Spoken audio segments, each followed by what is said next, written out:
ሰላም ሰላም ውድ ተመልካቾቻችን እንደናችሁ እንደምን ዋላችሁ? ወሳኝ የሆነ መረጃ ይዤላችሁ መጥቻለሁ። ይህ መረጃ ምንድነው? ሰሞኑን በአማራ ክልል የተለያዩ ኦፕሬሽኖች አድርጓል። የአማራ ጠላቶች አድርገዋል። ስለዚህ በዚህ ኦፕሬሽኖች እንግዲህ አማራ ክልል ላይ የሚገደለውን ሽፋን ለህዝቡ በመስጠት ወለጋ ላይ፣ ቤንሻንጉል ላይ ከፍተኛ የሆነ የዘር ጭፍጨፋ ተደርጓል ማለት ነው። ከፍተኛ የሆነ ቁጥር ያለው አማራ እንዲገደል ተደርጓል። ምን አጀንዳ ሰጠው?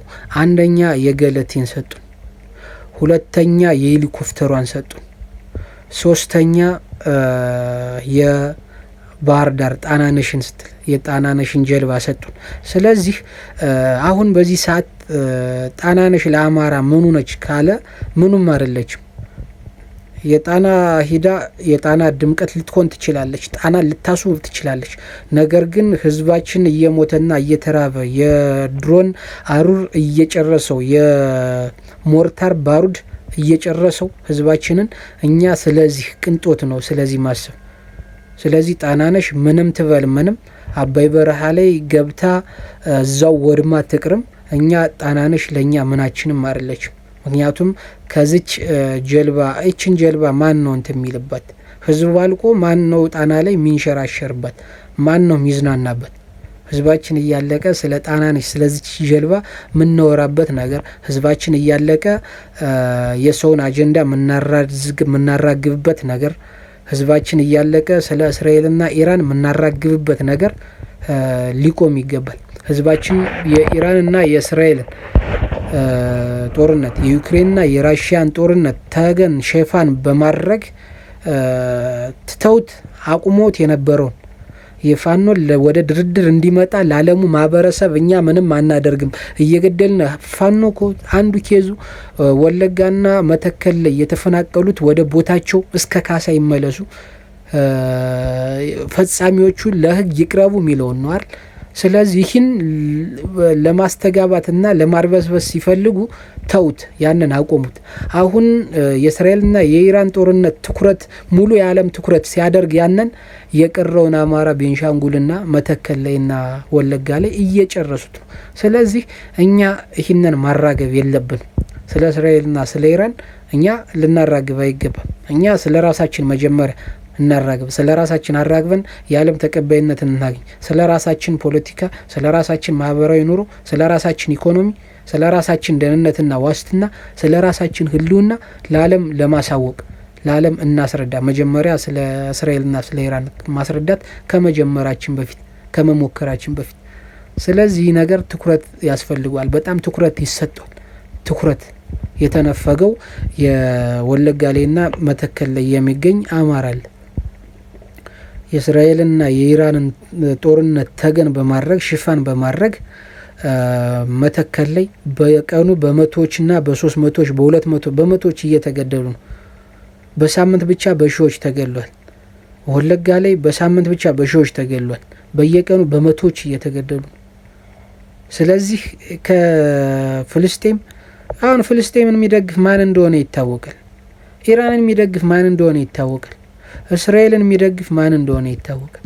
ስለዚህ መደገፋችን እንዳለ ሁሉ ነገር ግን ቅድሚያ ግን ለሀገራችን አሁን ከአማራው ውጭ ያሉ አማራው ይህን ሲያራግበው ማየት ነው እንጂ የሚነስረው አማራ ይህን ሲያራግበው የእስራኤልን የዩክሬንና የራሽያን የእስራኤልንና የኢራንን ጦርነት አማራ ሆኖ ሲያራግብ ማየት ትንሽ በጣም ቢያበሳጭም ሌሎች ግን መብታቸው ነው። ምክንያቱም ሌላው የአማራ ጠላት ነው።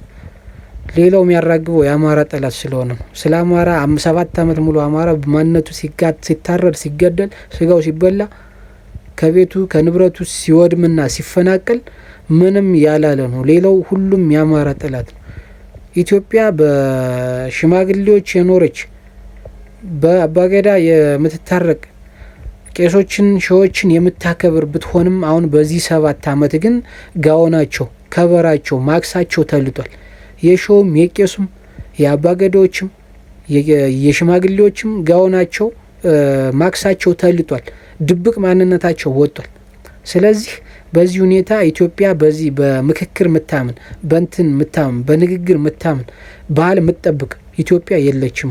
ስለዚህ ይህ በሌለበት ሁኔታ ሌሎች ወይም ጉራጌው ወይም ስልጤው ወይም ሀዲያው ወይም ሲዳማው ወይም ትግሬው ሶማሌው ተነስቶ ስለ አማራ እንዲቆረቆር መጠበቅ የለብንም። ራሳችን ችለን ራሳችን ለዓለም ማስተጋባትና ማሰማት ማስረዳት አለብን። እኛ ራሳችን ነን የሚጠበቅብን እንጂ ሌላውን መለመን የለብን። ሌላውማ ጠላታችን ሆኖ ተገኝቷል።